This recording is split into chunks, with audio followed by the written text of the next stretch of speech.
Final business issue of the Flying Talkers broadcast is brought to you by Pay Cargo. As the most trusted logistics payment platform, Pay Cargo is the all-in-one logistics payment for faster release of cargo. Over 130,000 businesses trust Pay Cargo to move their logistics. What that means is cargo moves faster in hours, not days. Flying Talkers broadcast is also brought to you by Kali Logistics, the champion and flagbearer of paperless trade in the logistics industry. Kali Logistics includes initiatives like the world's most comprehensive cargo community systems for both airport cargo community systems and maritime port community systems. Kali in 2024 is engaging with more than 100 air cargo stations and ports across the world to transform their operations and cargo movement with paperless trade. Our program is also brought to you by the people of United Airlines Cargo. In 2024, United Cargo's performance was outstanding, clearly outshining the competition due to an unwavering commitment to quality and excellence. Revenue performance was just outstanding, a testament to operational capabilities. The United Cargo mantra for 2025 remains, quote, customer-centric relationships as the cornerstone of our business, unquote, and now Flying Typers broadcast headlines flying by the trillions in 2025. Quoting a commercial to start this article is more than unexpected for me. But this one suits the purpose in so many ways that it is probably worth making an exception.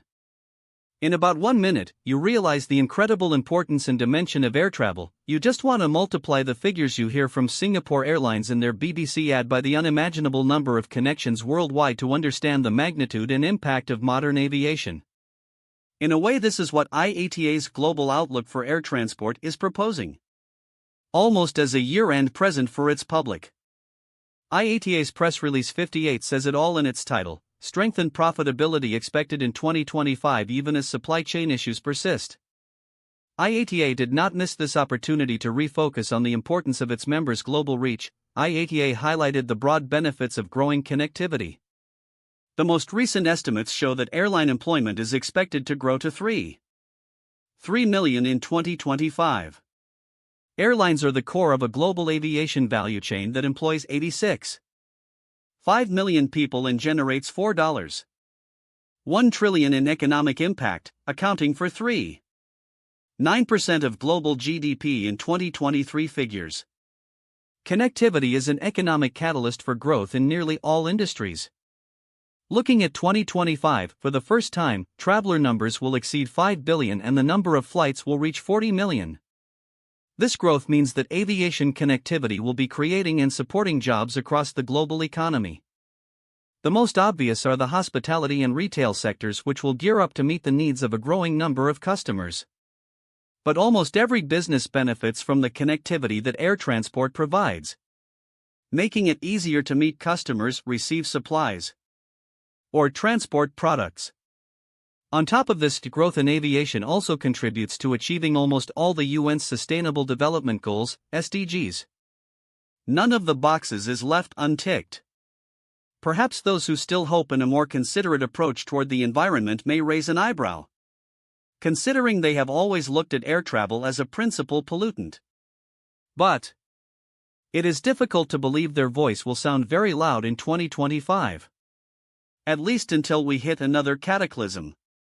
On the other hand, it should be noted that few industries have done as much as aviation to improve their environmental performance, and the overall impact of aviation is extremely small if compared to bigger sources of emissions.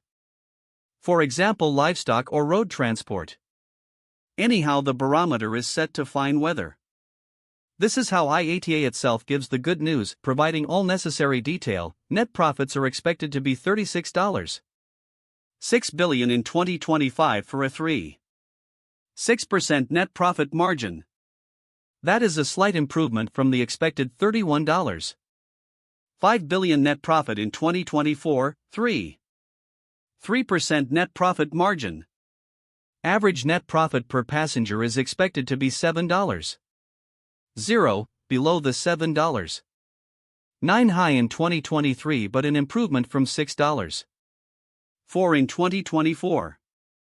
Operating profit in 2025 is expected to be $67.5 billion for a net operating margin of 6.7%, improved from 6.4 4% expected in 2024. The return on invested capital, ROIC, for the global industry is expected to be 6.8% in 2025. While this is an improvement from the 2024 ROIC of 6%, the returns for the industry at the global level remain below the weighted average cost of capital. ROIC is the strongest for airlines in Europe, the Middle East, and Latin America, where it did exceed the cost of capital. Total industry revenues are expected to be $1.007 trillion. That is an increase of 4% from 2024 and will be the first time that industry revenues top the $1 trillion mark.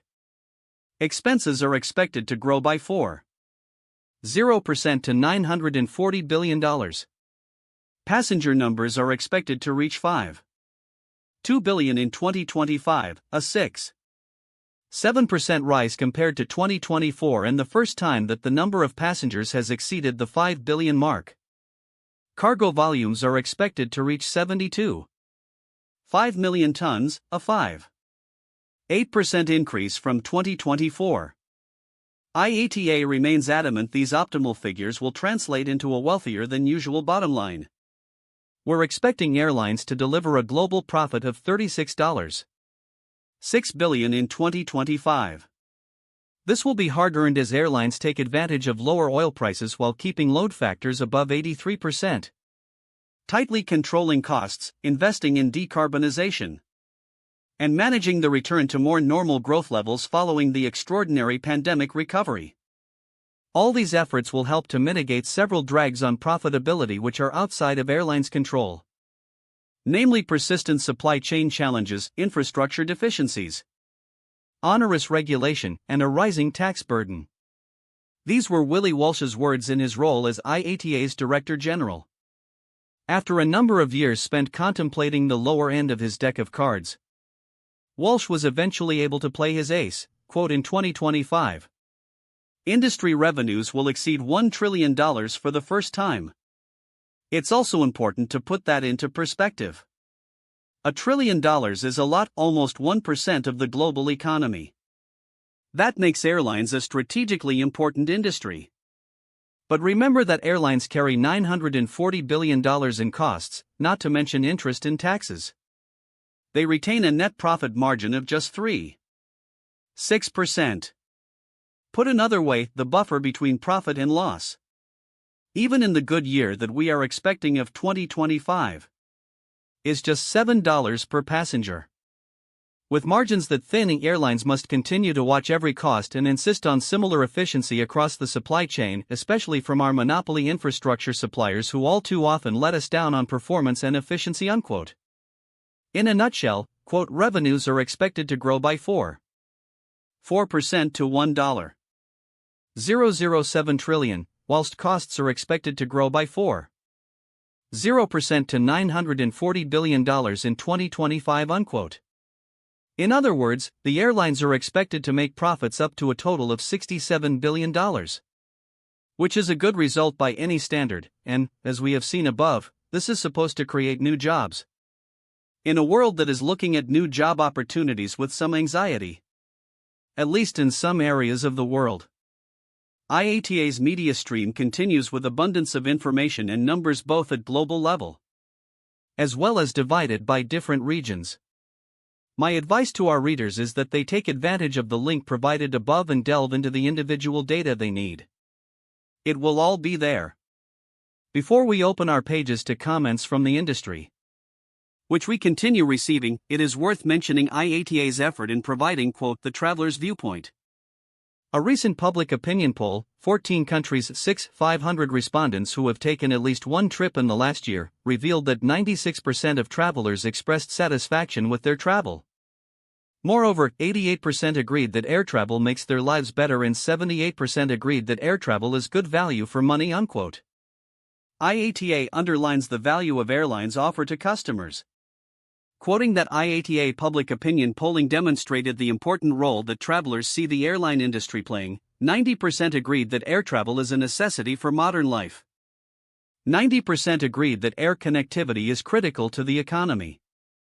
88% said that air travel has a positive impact on societies.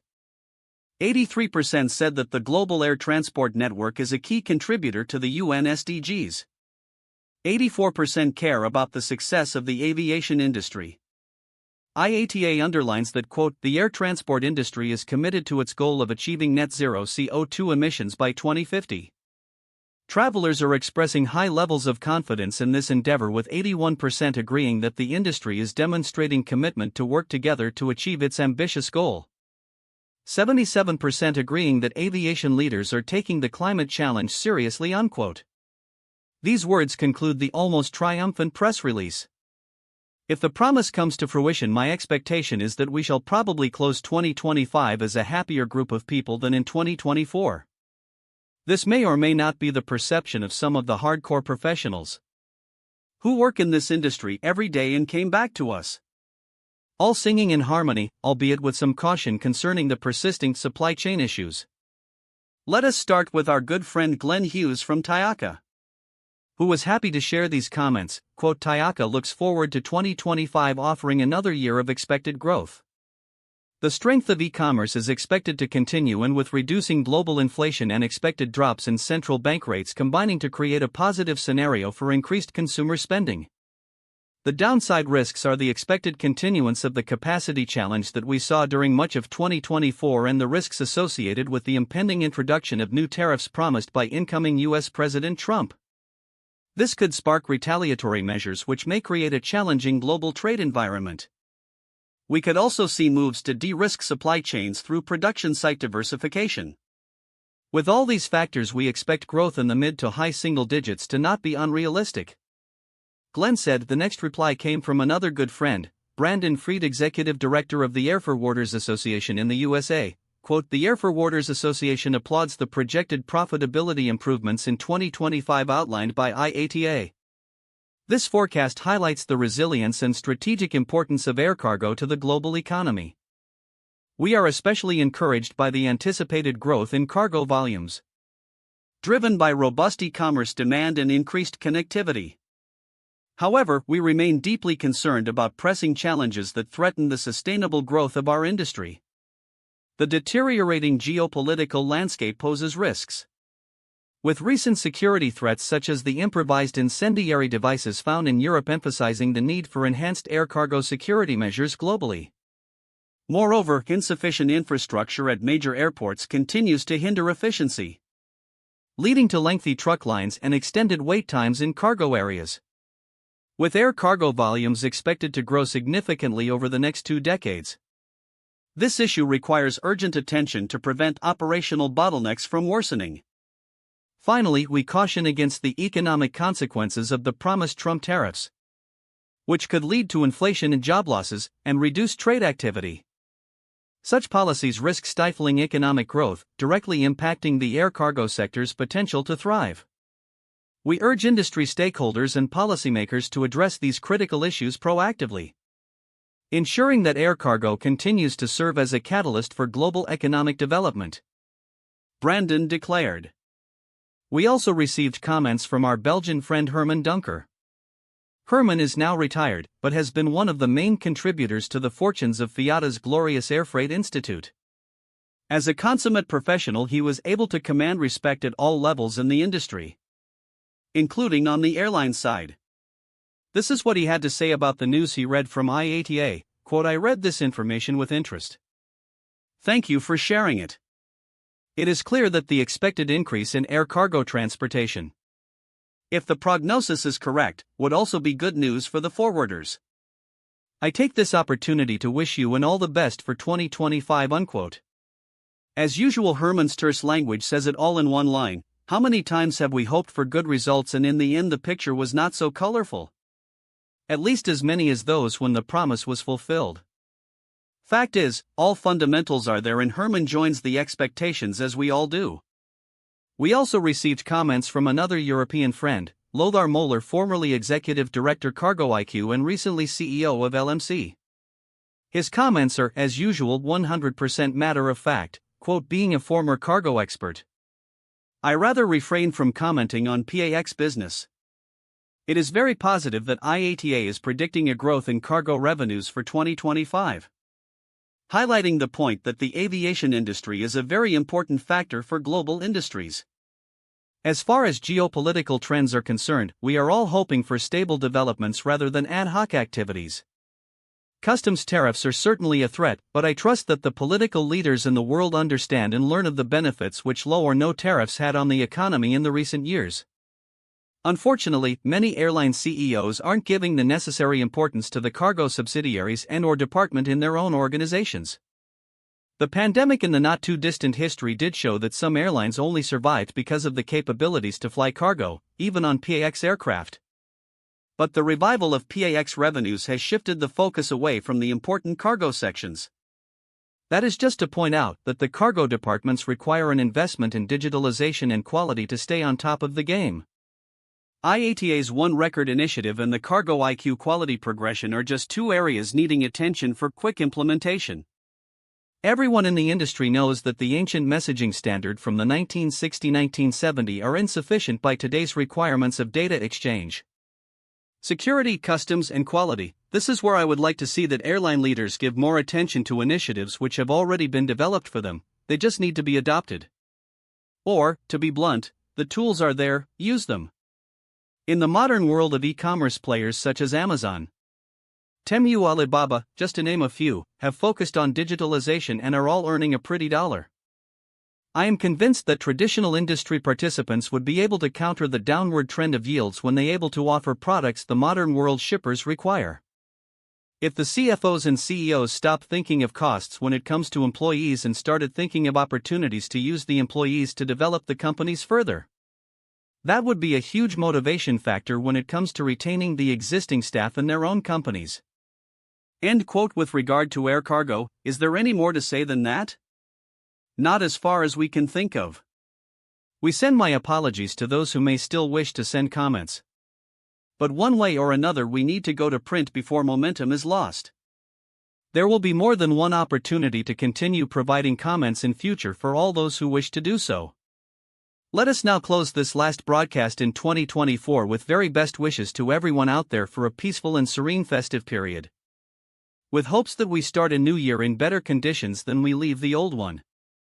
With thanks to Marco Sorgetti for this most excellent report, we say, thanks for your time. This time. Until next time. And keep 'em flying. Air cargo. And good night, Joe, wherever you are.